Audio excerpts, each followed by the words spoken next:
Hello, my name is Marshall Rosenberg. Very glad to have this opportunity to share with you in this program some skills and some consciousness that have been extraordinarily helpful to me in my life, and I'm pleased to say that thousands of people around the world that I've shared it with find it helpful to them. So I'm glad to share it with you through this program. In this session, I'll be giving you an introduction to how I came about the process I'll be talking about, and I'll be sharing with you its purpose and give you an outline of it. The process I call nonviolent communication. I don't like that title, but why do I use it? Well, I use it because over the years it connects me with the people around the world that find our training very valuable in their lives and in their political activities. And so I have used it because it connects me with those people. But why I don't like the title, one of the reasons is the same reason that Gandhi didn't like the word nonviolent. It says what something isn't, but nonviolent communication is all focused on what we do want, not just what we don't want. Also, communication is only a small part of what I'll be sharing with you. Nonviolent communication consists of a value system that we are trying to live by, and then it outlines a language, thinking, communication skills, and means of influence that support that way of living. What I'd like to do now is give you an idea of how this process evolved. I would trace its onset to my family moving to Detroit in 1943, just in time for the race riots. My family moved into the center of where these race riots took place. This was quite an experience for me as a young boy at the time. It was an experience to sit in a house locked in for 4 days, not able to go out because of the violence in the streets, and to find out later that 30 people were killed in our neighborhood in just about a week. This stayed with me, that this is a world where people might want to hurt you because of your skin color. And when I went to school for the first time in Detroit, Michigan, I learned something else that was rather frightening to me as a young boy. I learned that my last name could be a stimulus for violence. The first day I was in class when the teacher read off the roll and said Marshall Rosenberg, and I raised my hand. 2 boys in front of me spun around, and one of them said, "Are you a kike?" I had never heard that word until then, and I said, "What?" He said, "Are you a Jew?" And I said, "Yes." And he and his friend were waiting for me after I left school that day, waiting to beat me.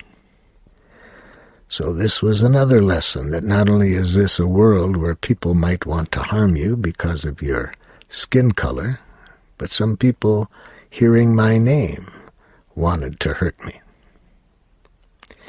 This instilled in me questions about, why is this? Why do people want to hurt one another? Simply because of their name, simply because of their skin color. At the same time, I had another powerful learning experience, quite a different one than to see the violence that was going on in the streets.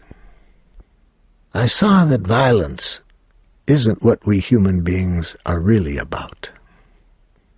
I was fortunate enough to see people exercising compassion under difficult conditions. For example, my grandmother, with whom we lived, was paralyzed, and my mother was taking care of her. And each night, one of my uncles would come to help my mother take care of my grandmother, and I couldn't wait for him to get there. And I would watch as he took care of my grandmother, as he cleaned her up, gave her various medical treatments that she needed. What struck me is the whole time he was doing this, the beautiful smile on his face. Even though to me as a boy it seemed that the work he was doing was not easy and it was difficult to clean up somebody and give them medications, the whole time he was doing it, he had such a beautiful smile on his face. So I saw this aspect of human beings who could enjoy contributing to other people's well-being. So 2 questions were in me from this time on and to this day. And these 2 questions are, what happens to people to lead them to enjoy other people's suffering and to make them want to contribute to other people's suffering? And then what happens to us human beings so that we stay with the process of compassion where we enjoy contributing to each other's well-being? I wanted to learn about that. I wanted to learn what contributes to the violence so I could do whatever I could to transform it, to prevent it. And I wanted to learn whatever I could about what helps human beings to stay connected to what I believe is our nature, our compassionate nature. And I wanted to do whatever I could to live that way myself and to distribute what I learned to others. When it came time to decide what I wanted to do in this world, I decided that I would go into psychology and study psychology. Why did I pick that? I thought that that subject would help me with those 2 questions of what contributes to people being violent and what kind of learning helps people to stay connected to their compassionate nature. So I went to the university with the idea of becoming a clinical psychologist. My thinking was then that people who are acting violent must have some kind of mental dysfunction, some kind of illness. So I would learn how to cure this illness. In the course of getting my doctor's degree in psychology, I had a good experience with a professor of mine, Professor Michael Hakim, and he helped me to see that the choice I had made, clinical psychology, had some limits to it. First of all, he showed me that the way that psychologists and psychiatrists diagnose people didn't have any scientific research to document that these words that they use could be scientifically diagnosed. And he also showed me that by looking at the problem of why are people violent as an illness, that it overlooks how the structures of our society contribute to people behaving in this way. And he helped me to see that by diagnosing people as mentally ill and believing that the violence was a cause of mental illness, that we were then taking the focus away from the education that the structures provided, which create the violence. I learned that after I had already gone just about to the point of graduation with a doctor's degree. So it was quite upsetting, having spent about 8 years at the university, learning this profession, and then just as I was about to graduate, finding out from this professor the limitations of that. So when I graduated, I decided to go into private practice and try to help people transform their violence. But I found that the tools that I had learned to do this with, the tools of psychoanalytic therapy and other psychological trainings which were current at the time, the first thing I found, it didn't work very well, in the sense that it took a long time and I didn't really see any major transformations occurring in the people. Yes, they seemed to like coming in and have somebody listen to them, but I wasn't really seeing any major changes occurring in their lives. So I decided to start off with a couple of questions, different than I had been encouraged to ask myself in the course of my training in psychology. Instead of diagnosing what it was in people that's wrong with them that makes them violent and trying to cure that, I decided to start with a different question. How are we meant to live? Now, where do you find out this information? Well, for about a year, I studied comparative religions, believing that the religions were each trying to define this question, how are we meant to live, and to let us know this. So, through readings and taking some courses, I came to a conclusion after reading about comparative religions that they all were saying pretty much the same thing, that compassion is how we were meant to live, contributing to one another's well-being willingly, out of the joy that comes naturally when we exercise our power in the service of contributing to people's well-being.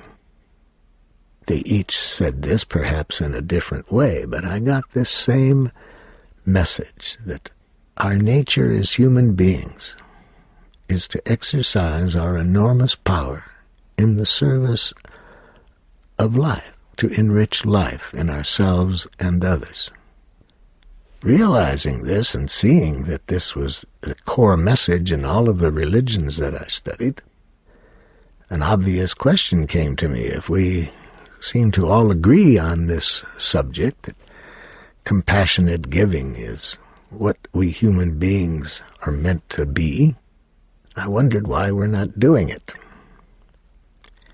And then I started to ask myself the question, what skills are necessary to live compassionately?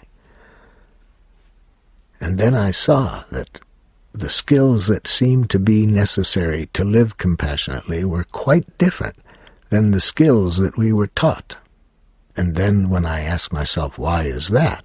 Then the professor that I mentioned's words came to me, that we were educated to contribute to the structures we were living in. And these structures are structures in which people claim to be superiors and know what's right for others, and to impose what they believe is right on the others. And that way of living requires a certain way of thinking, communicating, and using power. And I saw that that was the problem, that what created violence was a certain way of thinking, a certain language, and a certain way of using power. But then I asked myself, well, what are the skills that are necessary to live in harmony with compassionate giving? What kind of language is necessary? What kind of communication skills are necessary? What kind of thinking supports it? And what kinds of means of influence support it? And where do you find that information? Because it wasn't too clear as I was reading about the comparative religions how specifically we were meant to behave in order to live in harmony with compassionate giving. So what I decided to do was then do a different kind of research to observe the people that I respected the most, who seemed the most compassionate, who seemed to enjoy giving to others. And I tried to see how were they different than the people who seemed to enjoy criticizing, blaming, attacking others. And it was through studying these people, also studying some research in psychology that tried to identify what characteristics of development contribute to people's behaving in a compassionate way. I put together from these sources a process that seemed to me to summarize how we were meant to live and the skills that were necessary to do this. And that's how nonviolent communication evolved, from the research that I did to identify what kind of human development is necessary for us to live compassionately. So the process that I call nonviolent communication consists of an intention to contribute to our own well-being and the well-being of others compassionately. And what I mean by giving compassionately is, first of all, that whatever we do is done willingly. It's not done out of guilt or shame or fear of punishment or trying to buy love by submitting to what we think others expect us to do. No, I saw that the intention I wanted to live by and that I thought was necessary for compassionate giving was that we give solely out of the joy that comes naturally from contributing to life, our own life and the lives of others. And I organized what I was learning about this into the program that I now call Nonviolent Communication. And at the time I was in private practice of psychology. So in my private practice, people were coming to me because of depression. Children were sent to me because they were having problems in school. And couples were coming to me because of marital problems. And I found that this process that I was putting together was much more effective as a healing tool for people than the way I had been taught to do psychotherapy at the university. And at first I was shocked by this because it was so different than how I had been trained to analyze people and provide psychotherapy. It seemed too simple to just show them how some different ways of behaving, different ways of thinking, communicating, using power, how quickly this could correct problems that were taking me months and not getting the same result. But then when I really saw the power that the program had, I also saw that the way I was offering it to people was not the way that I saw one I wanted to continue, because by offering it in a private practice as a psychologist, the people who were coming to me were defining that there was something wrong with them, something mentally ill about them, for which they needed healing. And I was seeing more and more how that very concept of mental illness was a destructive concept because it implied something was wrong with people that needed fixing. And that very concept, as I'll talk about in subsequent sessions, I see gets in the way of people's evolution and human development. So I wanted to offer what I was finding very valuable in some way other than through private practice of psychology. Well, how to do that? I didn't have any real idea at the time, but I started to talk to people who had found it helpful when they had come to me and ask for their support in how we could get this out to people that might benefit by it. So people who had come to me and benefited by the process would invite others that they thought would invite it.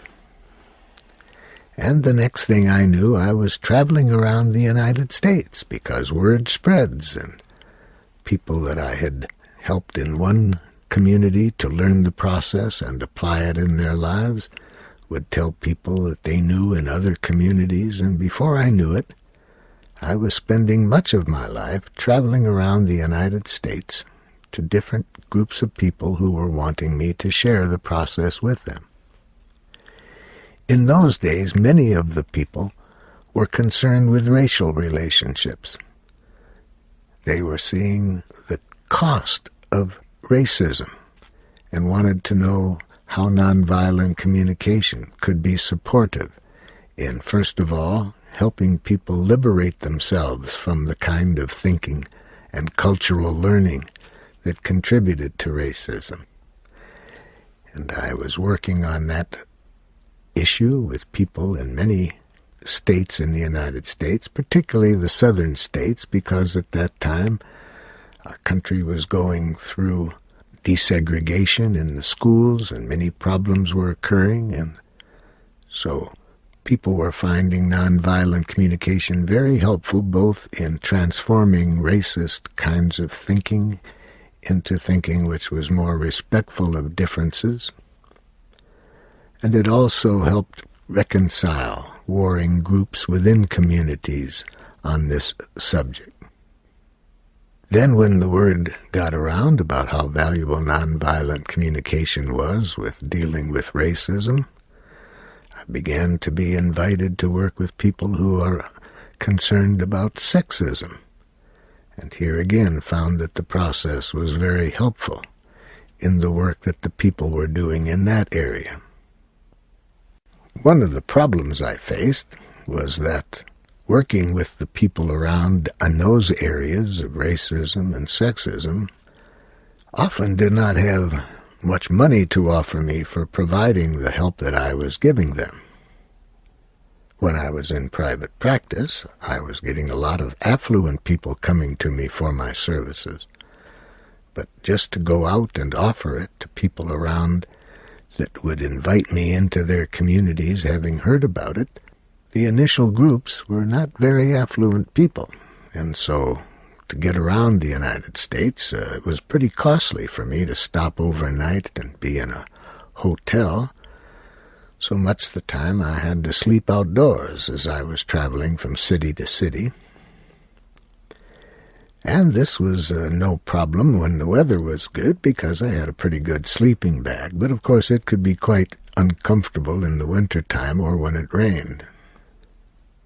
One day, as I was driving through Kansas and I was about to stop because it was nighttime and I needed some sleep on my way back home, the problem was it was raining very hard. And when it did that, I would need to go into the nearby town and find some overhang on some building that I could sleep under. So I went into a place in the nearest town that I could find a little overhang from the roof that I could be protected from the rain, and I got my sleeping bag out of the car and started to sleep. But now the police came by and wondered, who is this strange person who just chooses to get out and sleep underneath that overhang? And they seemed a little worried about me. They had me up against my car with my hands on top, and they were searching me and asking me why I was there.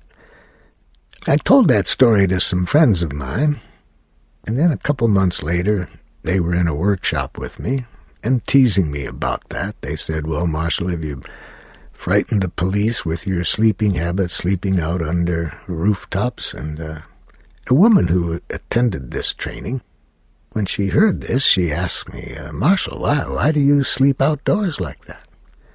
And I said, "Well, many of the people that invite me into their communities don't have much money, and sleeping in a motel is pretty costly for me.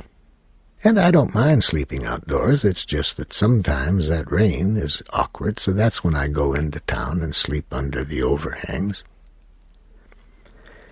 Anyway, the last day of the workshop, this woman came up to me and said to me, "I have something I want to offer you." And she gave me a check for a good sum of money. I was shocked. And I said, "What's this about?" And she said, "It has some strings attached." "Oh," I said, "what are they?"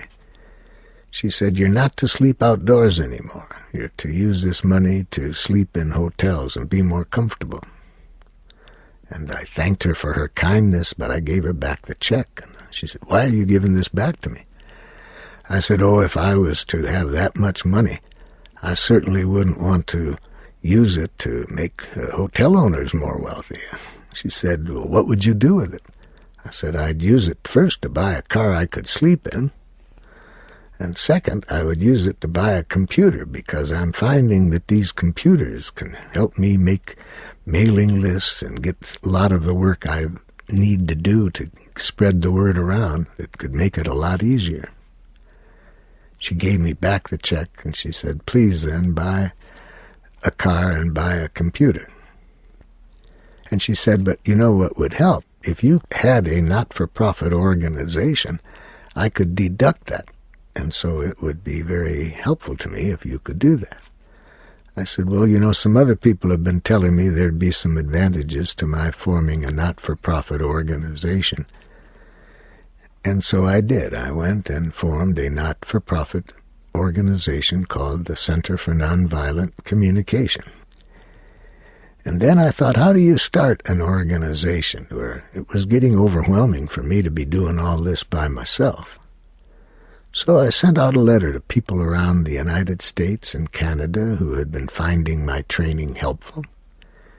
And I invited them to come together if they would be interested in sharing with me the challenge of how do we distribute nonviolent communication in a way that it could be helpful to people most in the United States and Canada. I was delighted to find that 23 people came together. They had this interest in working with me on how we could, as a team, make the training more available. But then they were so effective in inviting me all over the United States and Canada, and I was seeing day after day how valuable the process could be, how many people were using it in how many ways. And then I saw that it was far too valuable to make it dependent on my availability. And just at this time, I was reading of the work of Paulo Freire in Brazil. He was then the head of the Department of Education, and Brazil had a very low rate of literacy. And he came up with a very creative program for increasing literacy in Brazil. Instead of having to depend on well-educated teachers to teach reading, he developed a very clever program, and very simple, in which people who were learning how to read could turn around and teach other people how to do it. And through this process, he rapidly spread literacy skills throughout Brazil. But he did something else that was also very clever. He integrated into this literacy teaching to get people to think more about how their government was working and what power they had to change things that were not in harmony with their values. Within a short time, he was getting about 85% of the people literate, whereas when he started out, it was about 3%. Well, this really stimulated me, and I thought, could I make this process so clear that I could teach other people how to teach other people the process? And I started this experiment in 3 cities that I was working in a lot at the time: San Francisco, California, Toronto, Canada, and Norfolk, Virginia. I found a team of citizens in each area that were finding the process very helpful, and I shared with them how I offered it and showed them how they might teach it to others. Before I knew it, these teams spread to other teams in the United States. And then a woman in one of the cities in California, who was originally from Switzerland, she thought that this process might be very helpful to the people in Switzerland. And she said, if I go over there and describe it to the people in my town that I lived in Switzerland, and some of the people are interested, would you be willing to go there and offer the process? And she went, found people who were interested, and I then went to Switzerland and offered the process. And when people in the United States heard that I was doing that, some people said, well, we know people in Germany. How about while you're over in Switzerland, offering it to people in Germany? And I did. And that started me then in Europe. Now that was about 30 years ago. Now in the 30 years since, our process has been spreading throughout the world, so that now we have projects going in about 50 countries, and we have a team of about 200 people who I've trained to offer our training to other people, and in their countries they're training other people to train other people. So we're seeing a very rapid distribution of this process of nonviolent communication. Now that I have outlined the purpose of the process of nonviolent communication, to provide us with the language, with the thinking, the communication, means of influence that support us in connecting with ourselves and others in a way that promotes compassionate giving, I'd like to clarify for you the structure of the process itself. Now, in subsequent sessions, we'll be looking at these components in greater detail. But for the moment, let me just give you an overview of what nonviolent communication consists of to help support us in creating compassionate giving. First, it requires a radical transformation of language. For about 10,000 years over most of our planet, people have been operating according to what I call domination structures. Structures in which some people claim to be superiors and have the right to control others because they know what's best. Some of these people call themselves kings, some call themselves czars, but whatever they call themselves, it's very important for their structures to sustain themselves that people be educated to be obedient to them. So how do you educate people to be submissive and obedient? Well, you need to teach them a language in which they get disconnected from their own power and look outward to authority to guide how they are meant to live. To do this requires a language that is static, that describes what people are, whether they are good or bad, right or wrong, normal or abnormal.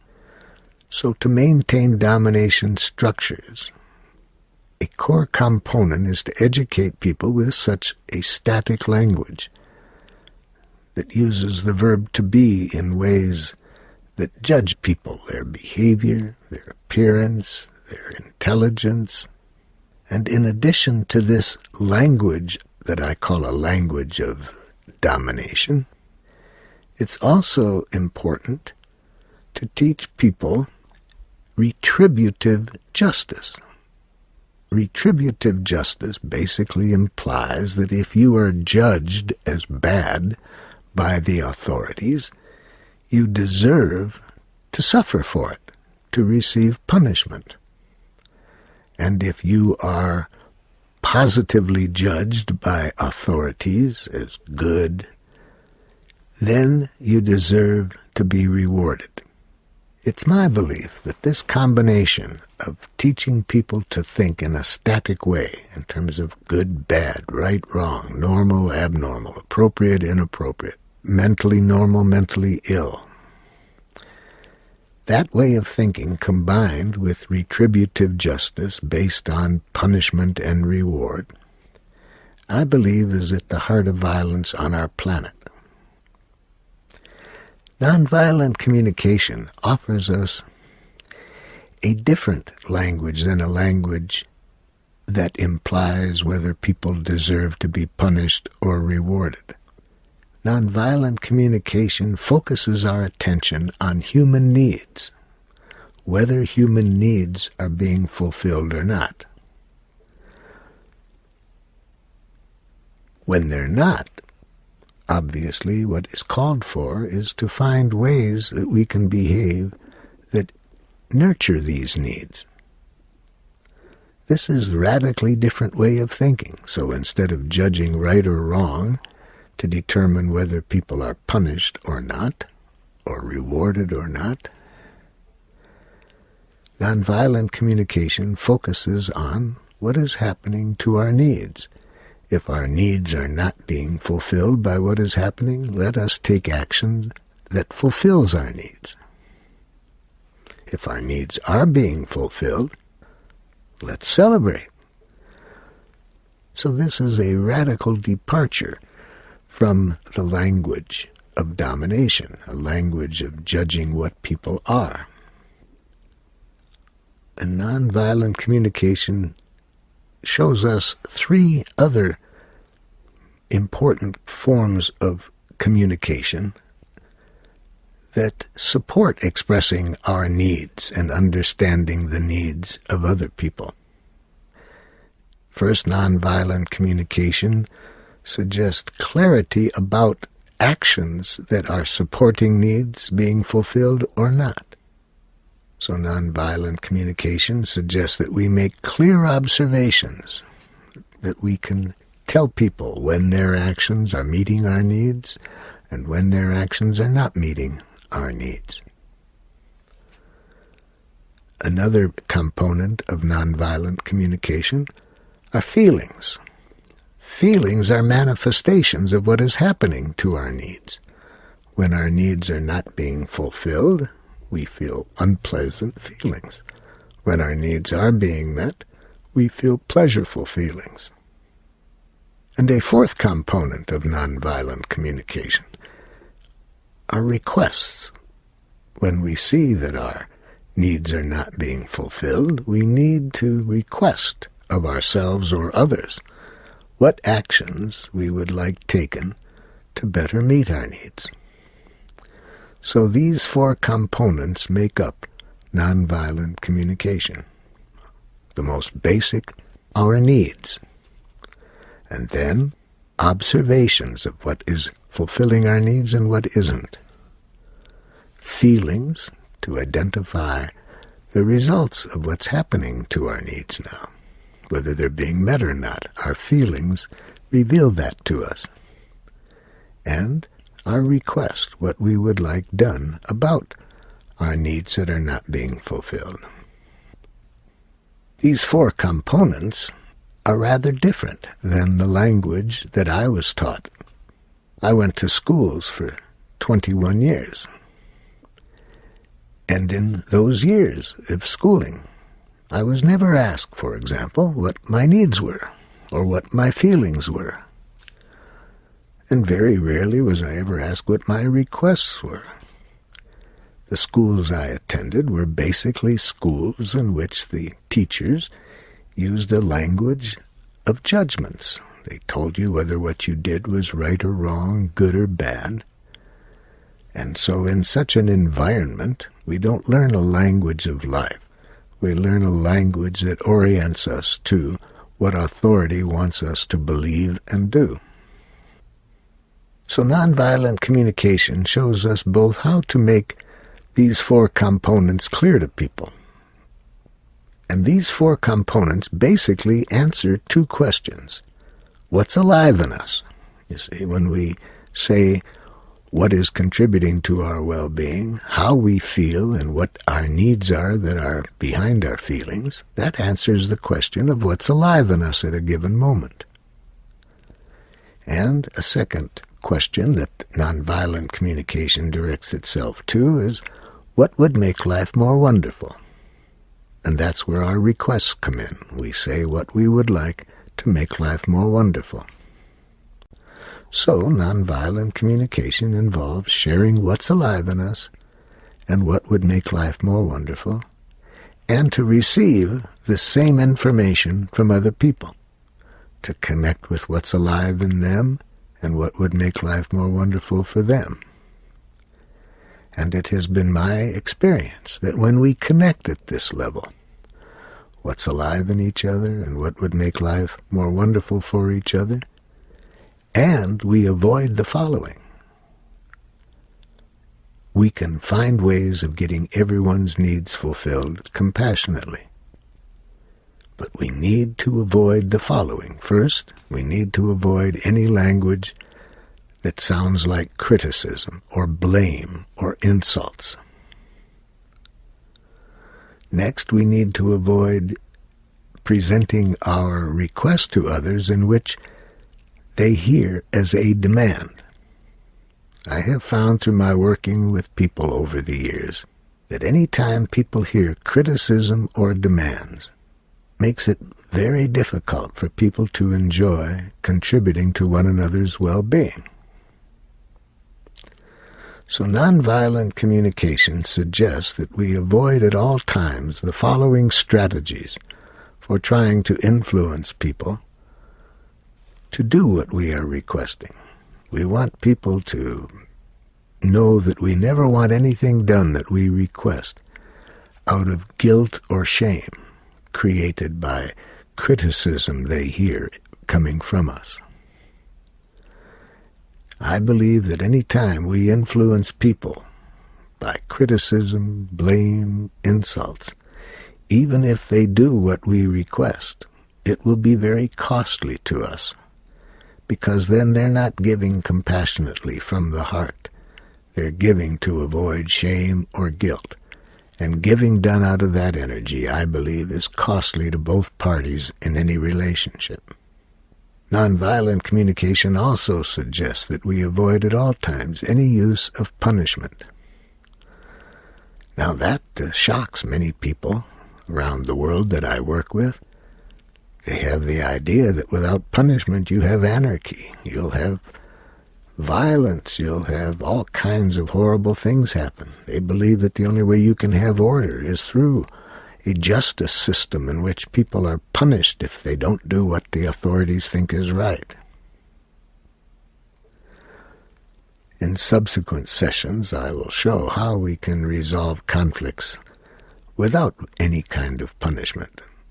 But that's not easy for many people to feel comfortable with, that I work with, because they have been in schools, families, governments that are all set up on the basis of retributive justice, the idea that there are certain things you must do, and if you don't do them, then you deserve to suffer for what you have done. And if you do these things which are defined as right by authorities, then you deserve to be rewarded. So when I suggest other alternatives to conflict resolution than punishment and reward, it's enormously shocking to people.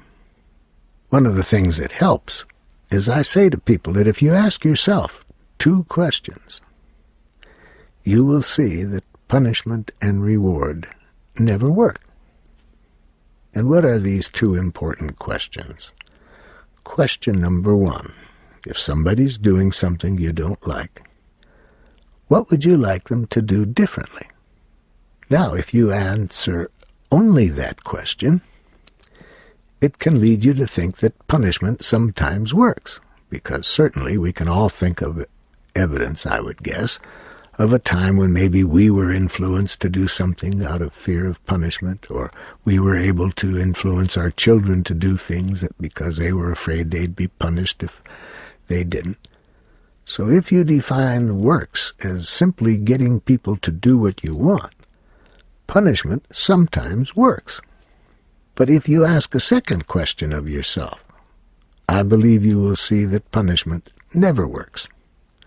And what is this second question? What do you want the other person's reasons to be for doing what you request of them? When people ask this second question, what do you want other people's reasons to be for doing what you want them to do? They soon see that any time we get people to do things out of fear that we're going to punish them if they don't, or out of shame or guilt, it's very obvious then that whatever we got that person to do is costly, because we are then experienced as a source of violence, somebody who is prepared to make them suffer if they don't do what we want. And it's pretty obvious to everybody that that is very costly, because to whatever degree people see us as violent rather than compassionate, makes it that much harder for them to enjoy compassionately relating to us. Now people wonder why I put rewards into this same category of something that if you ask, what do you want people's reasons to be, that you won't use it. They say, well, aren't rewards nice? Doesn't it make people want to do things?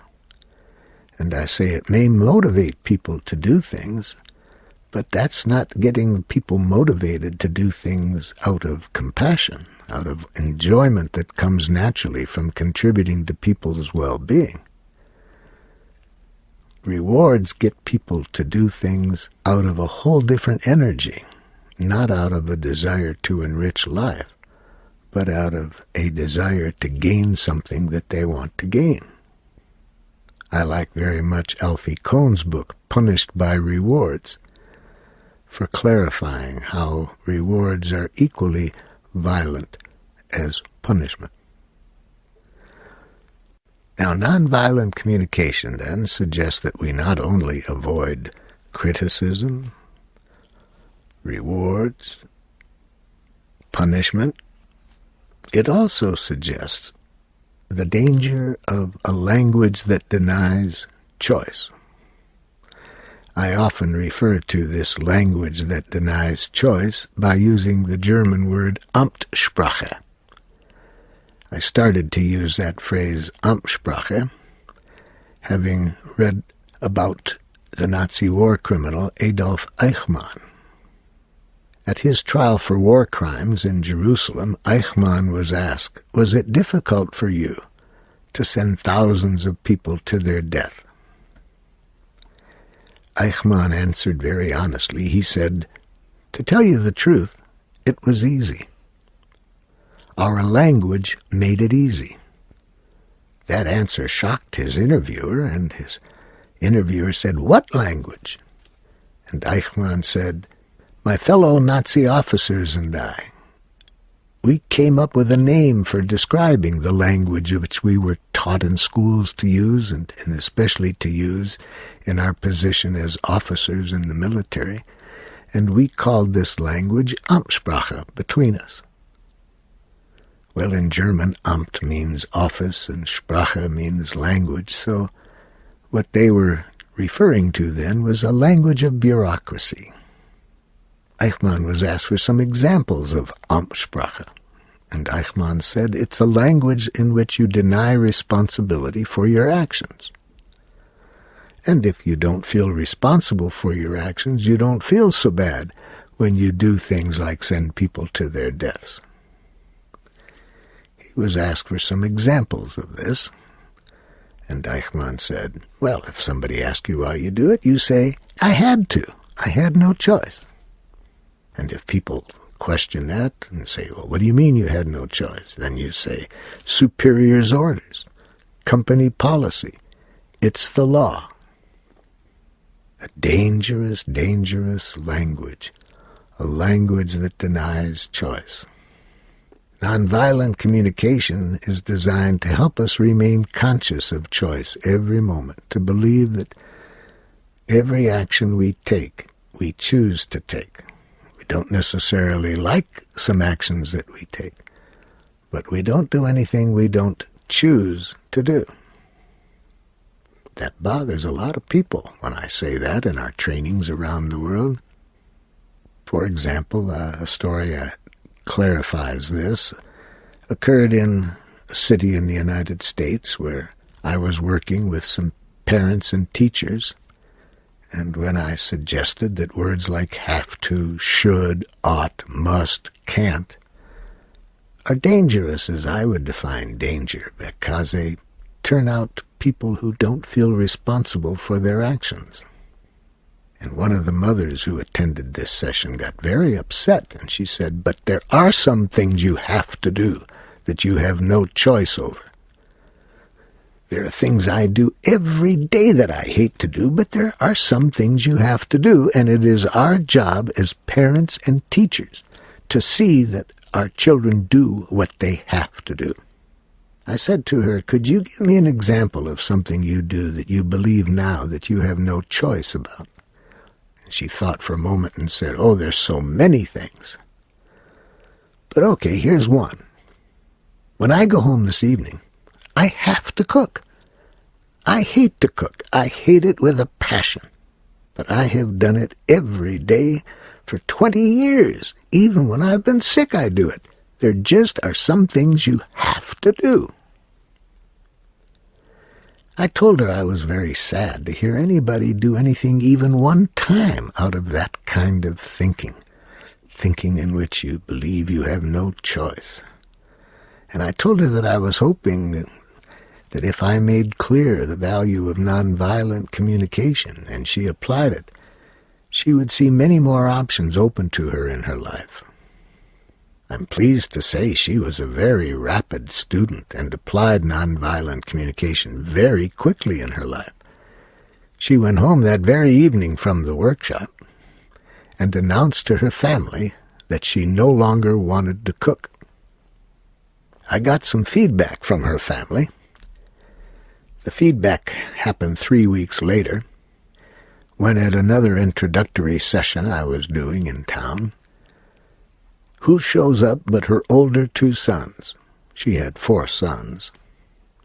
And they came up to talk to me before the session started. And I said, "I'm really glad you came up to visit me before the session started. I'm very curious as to what's going on in your home. Your mother has been calling me up about every other day, telling me about the major changes she's been making in her life since the training. And I'm always very curious as to how other family members respond to this, when one family member comes home speaking a rather different language." I said, "For example, that first night when she said that she no longer wanted to cook, I'd like to know what reaction you had to that." And the oldest son said to me, "Marshall, I just said to myself, thank God." I said, "How did you come to that?" He said, "I said to myself, now maybe she won't complain at every meal." That very clearly communicated what concerns me about any language that denies choice.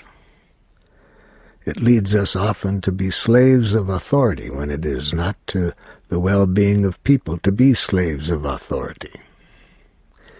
So nonviolent communication is a language that heightens our consciousness that we have choice.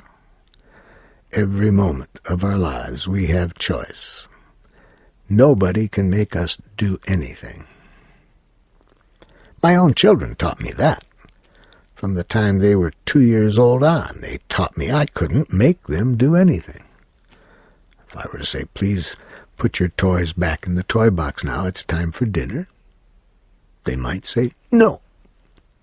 And I would say, "Don't you hear what Daddy said? Please put your toys back in the toy box." "No." So my children taught me I couldn't make them do anything. All I could do is make them wish they had. Then if I would do that, they taught me another lesson, that if I made them wish they had, they would make me wish I hadn't made them wish they had. In other words, violence creates violence. Punishment creates counter-violence. Now, in subsequent sessions, we will be looking at various applications of nonviolent communication in our lives. For example, in Session 2, I will be describing how nonviolent communication helps us to stay conscious of how we choose to live and to how we can liberate ourselves from any cultural indoctrination that interferes with our living moment by moment in harmony with values of our own choosing. In other words, that session will show us how to live the life within ourselves that mirrors the kind of world we want to live in.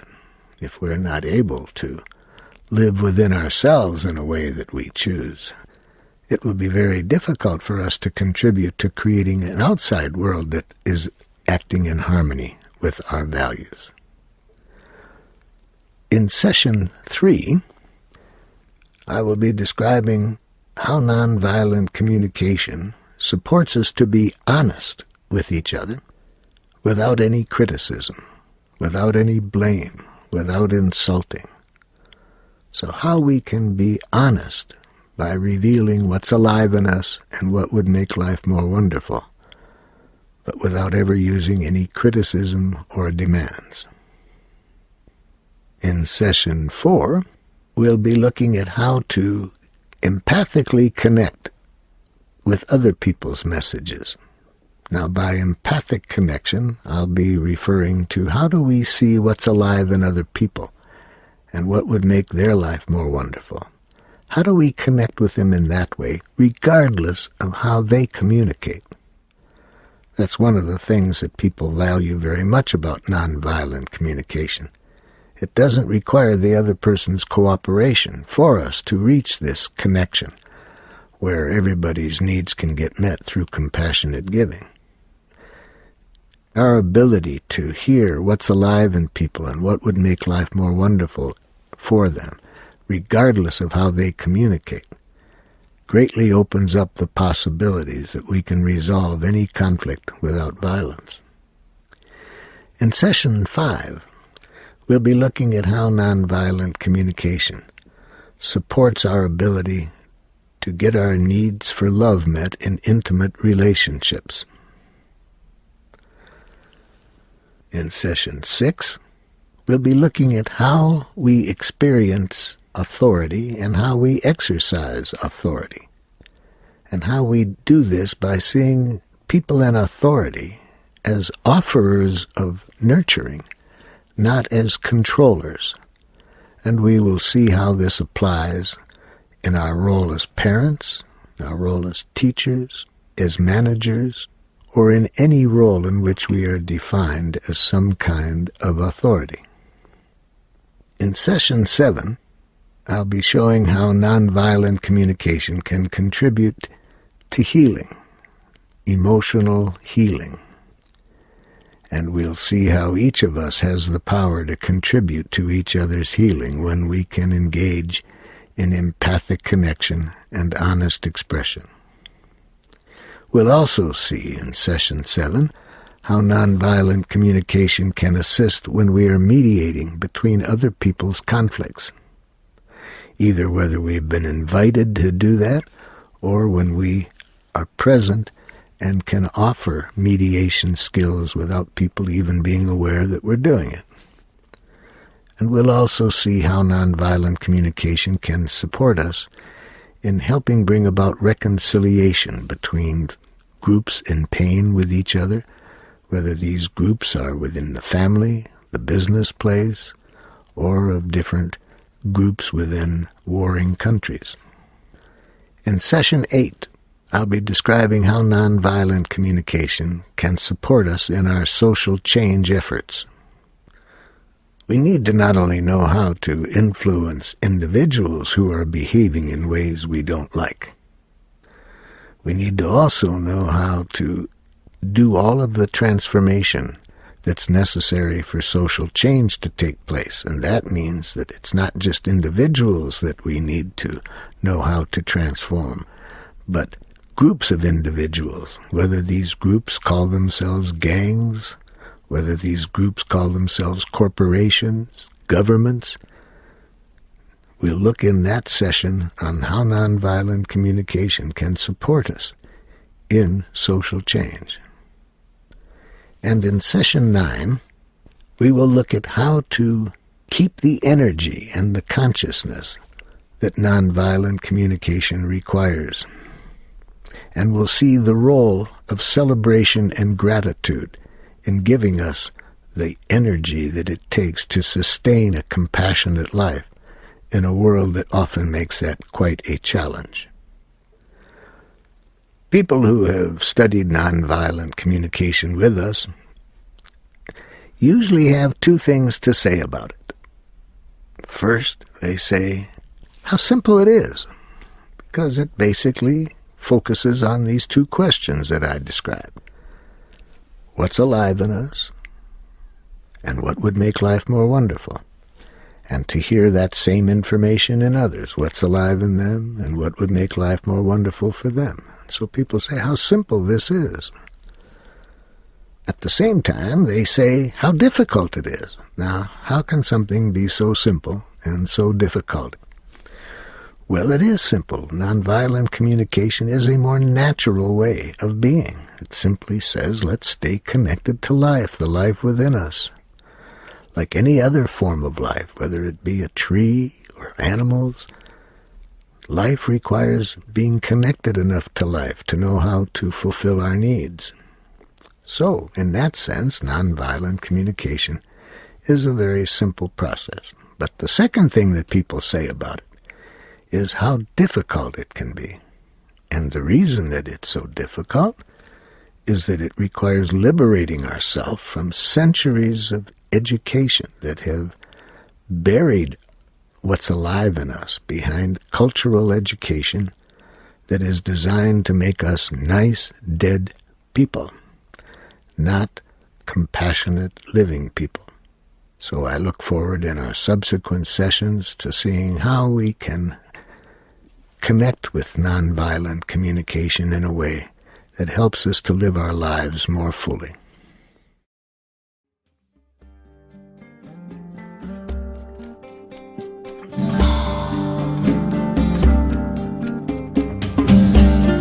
This concludes Session 1 of the Nonviolent Communication Training Course with Marshall Rosenberg. Our program continues with Session 2.